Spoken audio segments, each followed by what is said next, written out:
This past weekend was a good one for me, to say the least. The first of four sessions I played was on Thursday, October 26th, where I played 5 hours and won $222. Pretty uneventful session, relatively, so you just gotta trust me. I had plenty of crazy hands as the weekend wore on from my other three sessions, 15 of which I'm going to go over quickly. So, my apologies beforehand if I don't go much in depth or explain everything in full detail. Ace Jack of Spades in the hijack, facing a small open of 10 from a really short stacker and a call behind. The opening raiser has been raising quite frequently, and I believe a 3-bet here is better than a call since my hand is ahead of both ranges. Plus, I won't get blown off the hand if the opener goes all in. Picking up $25 uncontested would also be a fine result. Not this time, as the player behind, who is very recent to the table, makes the call. Flop brings me a monster draw, nut flush plus gut shot. He checks, and I make a 2/3 size bet and get a call. Pretty standard there. I know nothing about this player yet, so I'm basically blindly making up possible hands he could have. I'm thinking many pair plus straight draws like Queen Jack, Queen 10, Pocket tens. Turn is a big brick, and I can either go all in as a semi bluff or check back and realize my equity. I went for it at the table. I just thought I have such decent equity, so it's never bad to shove as a semi bluff. Not sure if I like it, since I don't think it generates too many folds, as the player quickly calls. Might have been better to take the free card. Disappointing river, but it turns out that this player is a crazy maniac. 4-3 of spades is no good. If I checked, he would have most likely bluffed the river and I would have lost. Even though that specific player left, still plenty of action players still here. King Jack in the small blind facing two limps, and this hand seems just strong enough to raise, with the limpers having such wide ranges. After I make it 20, both limpers call, and we go to a king high flop. I make it 40 and get an active Indian player on the button to call. He has been involved in many pots, liking to see flops, but mostly passive once he gets there. Turn is a 9 of hearts. Only thing that could have changed is if he had king 9 specifically. I make it 2/3 pot again with 90, and he calls. River completes the flush, and I feel this is a must check. Can't imagine a hand worse calling. He then bets the same amount I bet the previous street of 90, giving me 4.5 to 1. The first thing I think of in these situations is would a worse value hand bet, the best being king 10. I don't think so. That would be way too thin for a normal-ish player. Next, any missed draws that can bluff.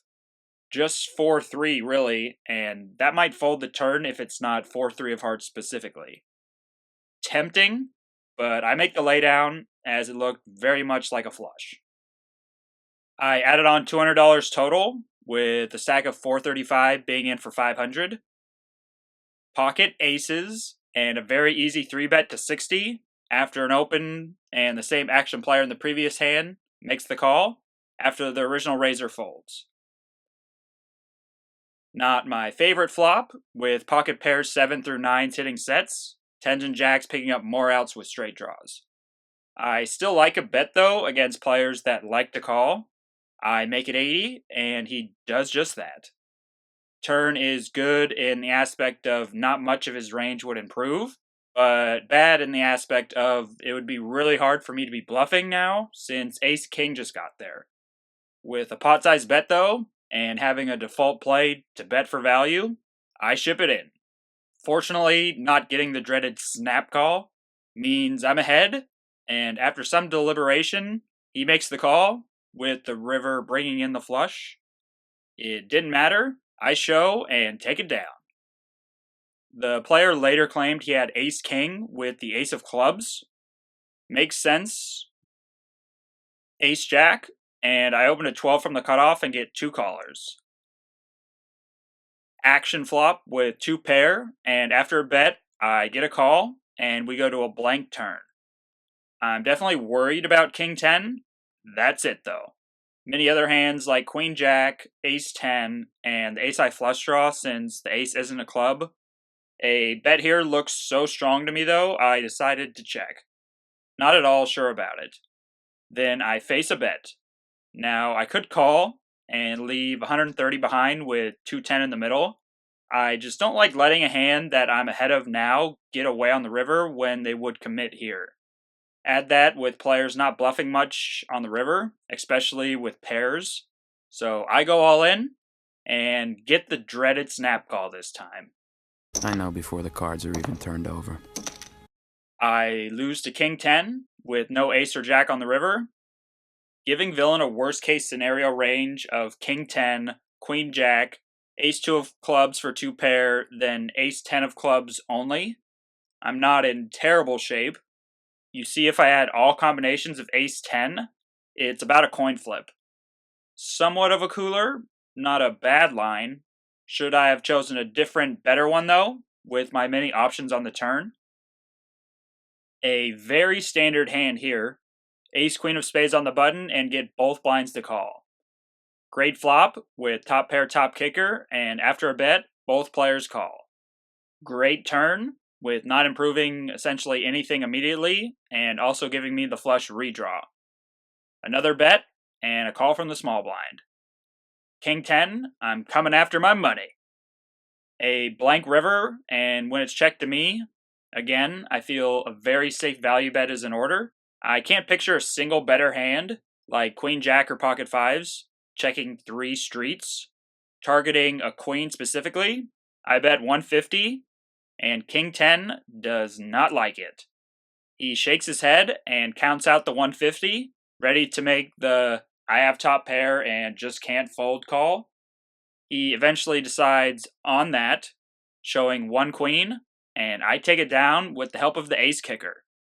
Yeah, that's what happens. Where's my money? You gonna give me my money? I make a $25 raise from the big blind with King Queen to 3 limps and a complete from the small blind, getting the button and small blind to call. Another great flop. I bet 50 and get a call from the button. After a blank turn, I go through a very similar thought process as the Ace Jack versus King 10 hand. A bet here looks so strong and exactly like a king. I like a check even better in this spot since this player seems aggressive and will likely bet a flush draw when checked to. He bets 80, and it is looking even more like that earlier hand. I don't want to call and leave 126 left in a pot of 340 when players are unlikely to bluff that amount on a missed river. I shove, wanting a flush draw to pay up or fold. Not sure what he had. As he folds, I thought a flush draw might call it off. Up $717 total from Friday, creeping up to a 1K profit so far, and the weekend has just begun. Saturday, putting in my 8 hours at the office, starting off with pocket 10s and facing a raise under the gun and a call right behind him from a player that plays a wide range. I could 3-bet, but I could get 4-bet off my hand or have to get it all in over 100 big blinds deep. I decide just to call, and we go 5 ways to a 9-high board, 2 hearts. The small blind donks tiny for 15 into a pot of 90, then it strangely folds all the way to me. I raise to 60, very confidently ahead. After a call, a 3rd heart comes and another donk of just 20. I have the 10 of hearts and decide on a call. Looks to me like either a sandbag and flush or a blocker bet with a 9. River is a 5 and another tiny bet of 35. Call seems clear, getting 7-1. Not sure a 9 would call a raise. He then declares, I got an 8. That's no good, sir. He was certainly a player of interest, but got busted pretty soon afterward. I wanted to be in position on the 2 current bigger stacks instead of directly out of position as I was, so I moved seats from 3 to 6. Both players I felt I could take advantage of. One is an older face-up player, then the other is a player that is just so unlucky all the time and a little bit on tilt. First big hand after the table switch is not too interesting, just an influential point in my night. Ace Queen from under the gun, and after raising to 15, get exactly the situation I was going for, as well as the flop to go along with it. Top pair, top kicker with the ace of clubs nut flush draw, bet, and unlucky calls. Turn, bink, another bet, and a call. River is inconsequential. I bet again 165 for 2/3 pot. Now, if he raises, I'm planning on snap folding. King Jack of clubs, Jack 8 of clubs, and 8-6 of clubs are all possible. I also never see players turning made hands into bluffs, and he had to call up to this point with something. Indeed he did. Pocket jacks with a club. Nice big pot, and the seat change magic is already paying off. Ace Jack of clubs is of course good enough for a raise on the button to some limps. I then get all of them to call, plus the blinds, going 6 ways to a flop. This type of situation arises plenty of times in these limp call fest, and you just gotta pick up hands and smash flops. That is what I'm talking about. Top pair and the nut flush draw again. The small blind leads really big for 100, and I'm the only one left to act. Right here is the big inflection point in the hand. With typical 100 big blind stacks, it's just a raise and get it all in spot. With 180 big blinds effective to start the hand though, I can call and take advantage of position instead. If I raise, which would be an all-in, will I get better to fold, like ace-queen, or worse to call, like 7-8 of clubs? Not sure. I elect just to call. Thinking a good amount of time on that decision. Turn is no help, and with a bet of $150, I don't think I'm ahead. Looks something like ace-9 to me. I call, getting better than 3-1 immediately on a call. My implied odds would be even better. Against 2 pair or ace-king or ace-queen, my odds would be 3-1 anyway, if I can also hit a jack. River. The beautiful 2 of clubs, and after a check, I first contain myself, then put them all in, as he shakes his head, really looking like a call is coming, because it is. He shows ace-queen, and I'm getting hit by massive tidal waves of chips. Swimming, not running, really, really good. Ace-jack again, this time the offsuit variety. I call a raise from the gambler, and a call from unlucky. I want to play a deeper SPR pot in position against the gambler, so that's why I didn't 3-bet. Not much use I thought in raising when I know he will call, and the pot will be hugely bloated with an alright hand. Just wait for that situations with premiums, basically. These types of lineups I played throughout this weekend are pretty boring poker. Money is printed by being patient and just picking up big hands.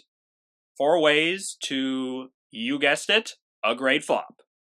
A common theme also here, another donk from the small blind of 30, and a call from the gambler. A raise is for sure warranted, as I make it 100.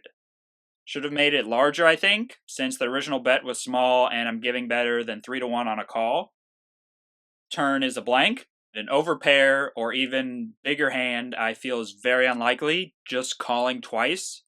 Either queen 10 or a weaker jack is the main 2 hands I feel this player type especially has. Another 2/3 pot size value bet of 200, and a third call. What seem like small sizing mistakes, you see clearly add up tremendously in these huge pots. If I raise to even 120 on the flop, and then bet 250 on the turn, that's $70 more generated. River is interesting in an ace, and it gets checked to me again with top 2 pair now. Checking 3 times combined with the range I put villain on, I am always ahead. I could be wrong on that, of course. It's just, will King Jack or Jack 10 really call here?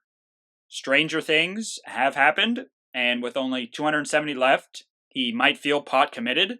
I put the rest in, and get an instantaneous fold. That was hands down the best seat change of my life. I call it quits for Saturday. As you saw, I didn't lose one meaningful hand. That string of hands and fortunate runouts is how you run up a $300 stack to a $2,129 one. But am I done? Nope. Still got Sunday, and this lineup was, I think, the best one. I pushed through 9 hours straight of play, no breaks, staying till they ran out of money or left. I'm in for 400 today, with Jack 10 suited in early position after a small opening. Could raise and attack the sizing, but I don't mind keeping in some highlighted players in the pot. 5 ways to a good potential flop. Open-ender with a flush draw on board. I check. In these lineups, even more this one today, I'm just looking to hit my hand almost always, then start pouring in the chips. It gets checked through, and another flush draw comes in, and a tiny bet of 1/3 pot from a passive player that dramatically overestimates hands. Easy call, and try to hit the river. Bink! The nuts, not even one of the flushes coming in. I see a check, looks like a 1-pair hand, I bet half pot 40, hoping to get a call. Instead, she announces raise, make it 100. Not sure what she has, chop seems very likely. I go all in, of course, and she doesn't insta-call. I'm winning this pot, no idea what she has though, until she calls, tabling king-queen. Allowed me to get there really cheaply, then overplaying 2-pair after a main draw gets there. Looking like a big day is in store once again. The 2 ladies limp, one that likes action and the same passive overestimator, make it 20, then get them to call as well as the button, whom I saw limp 6-4 offsuit.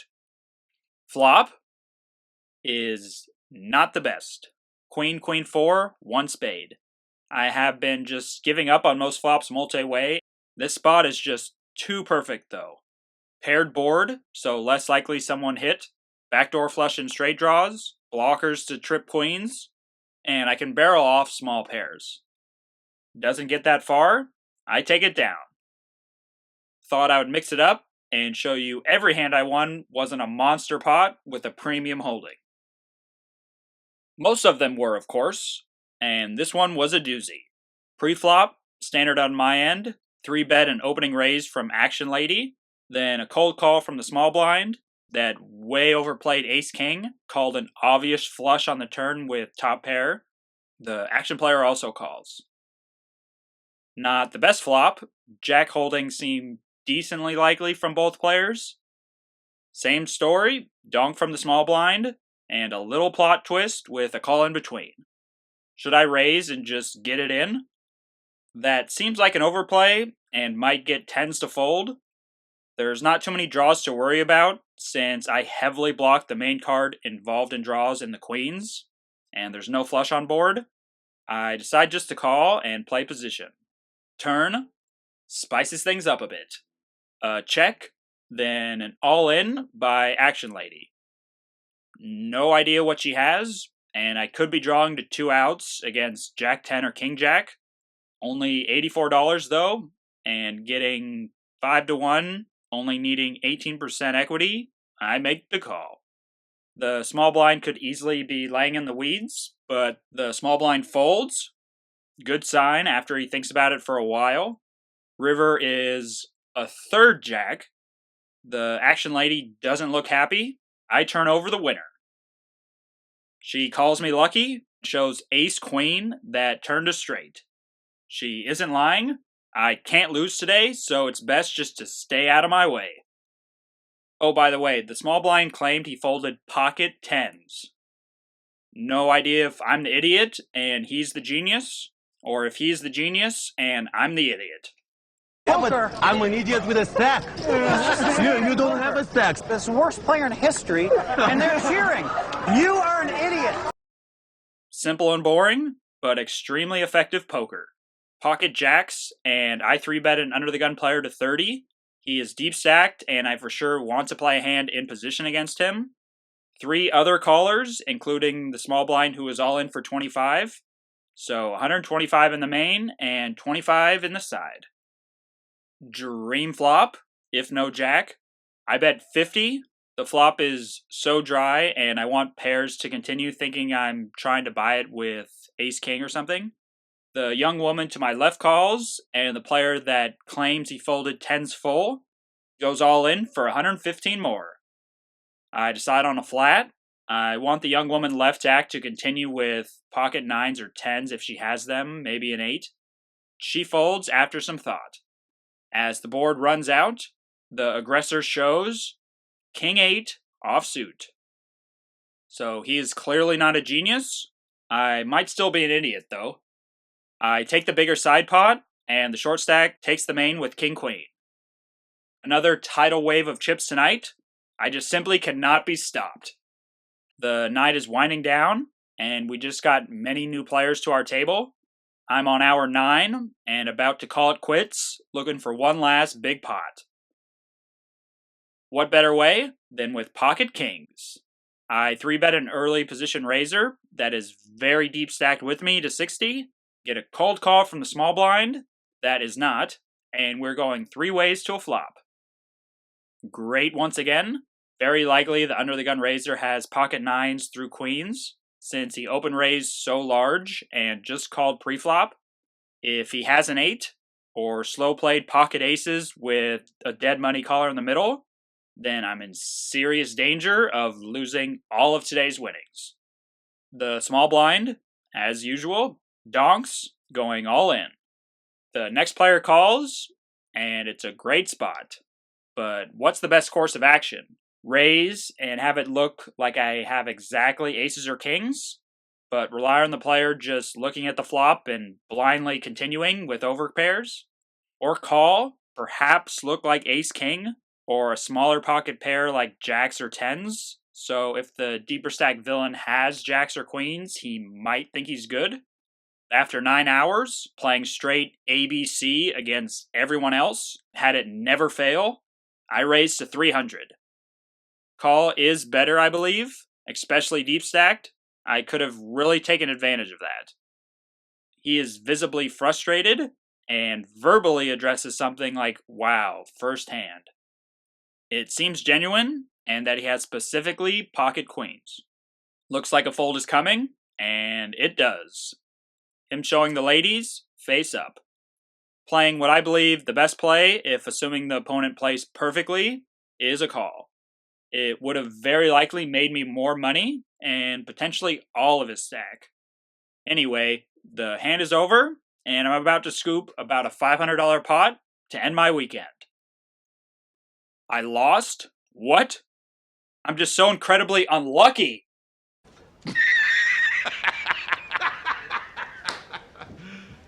You serious?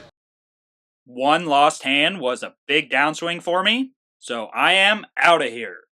$631 up today to end this glorious weekend.